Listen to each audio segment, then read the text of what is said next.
So before starting any work on the car, it's always a good idea to disconnect the negative battery terminal.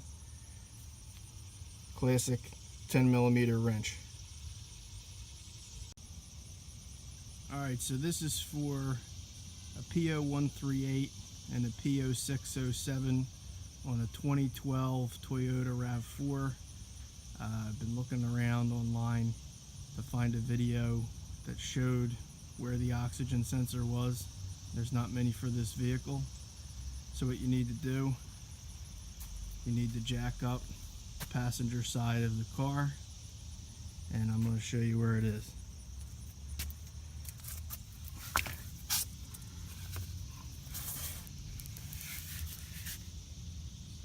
So looking under the car, your oxygen sensor is actually right up here. We'll go over under and take a look.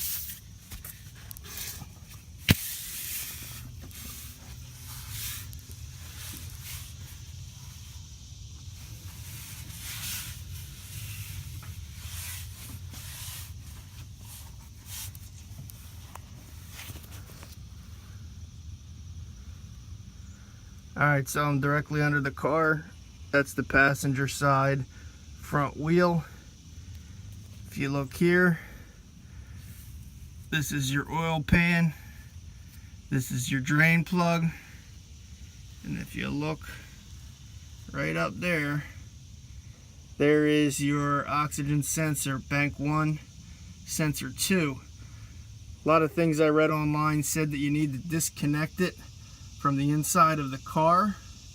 However, that is not true on a 2012 Toyota RAV4 4-cylinder.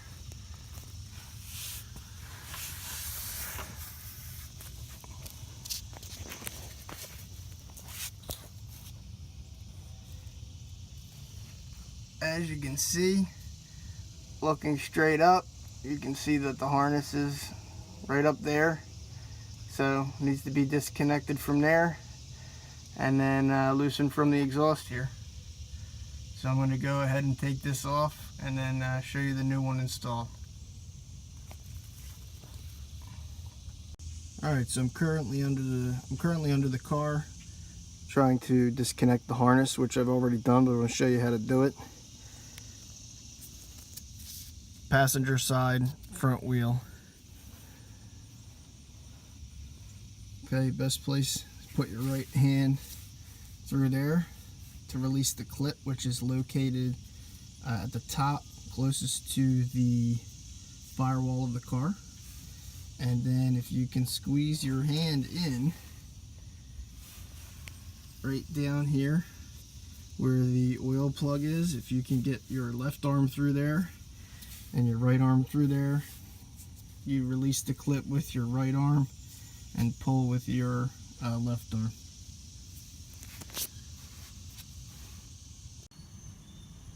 Alright, so the great tool that I had, which was the OEM tool, the way that the oxygen sensor was threaded on, it didn't allow me to fit that tool on and get enough clearance to rotate the oxygen sensor. I tried a 7/8 wrench, and while that fit, the end wanted to strip the sensor. So what I ended up using was a basin wrench, which actually worked great because it's adjustable and it allowed me to extend it to get enough torque on it to break it loose. So that's what I ended up using. I'm going to pull out the sensor now.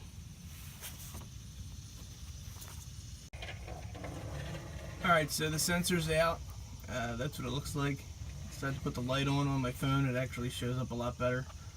So that's where the sensor was.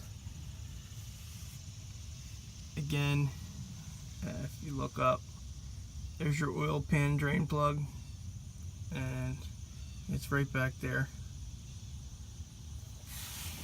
And that's what my sensor looks like. This is car's only technically 4 years old, because we bought it as a late model off the dealer.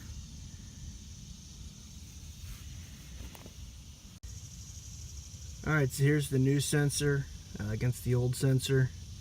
I got this off of Amazon, about a third of the price what you'd pay at AutoZone. I'll put the link in the description. And it already comes with anti-seize on the threads, even though that probably is not going to help you years down the line if you ever have to do this again. I'm going to go ahead and put it in.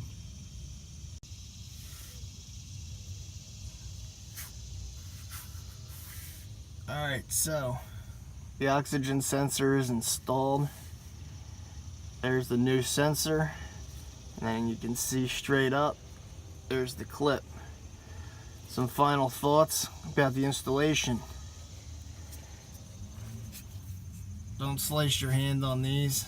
I don't know why they're exactly there, but they're protruding out and could cut your hand, so be careful of that. Also, when I put the harness in, there was no definitive click. It kind of just slid right in, so I made sure that it was in there, and it actually went in very easily.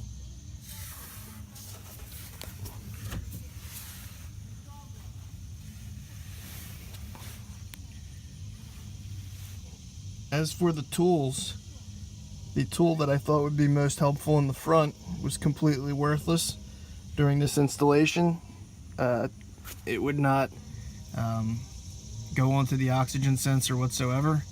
I couldn't get a good angle, so the way that it was installed from the factory, that was useless. I used the basin wrench to break it loose, and then the 7/8 wrench to tighten it in. I hope you enjoyed this video. Thanks for watching.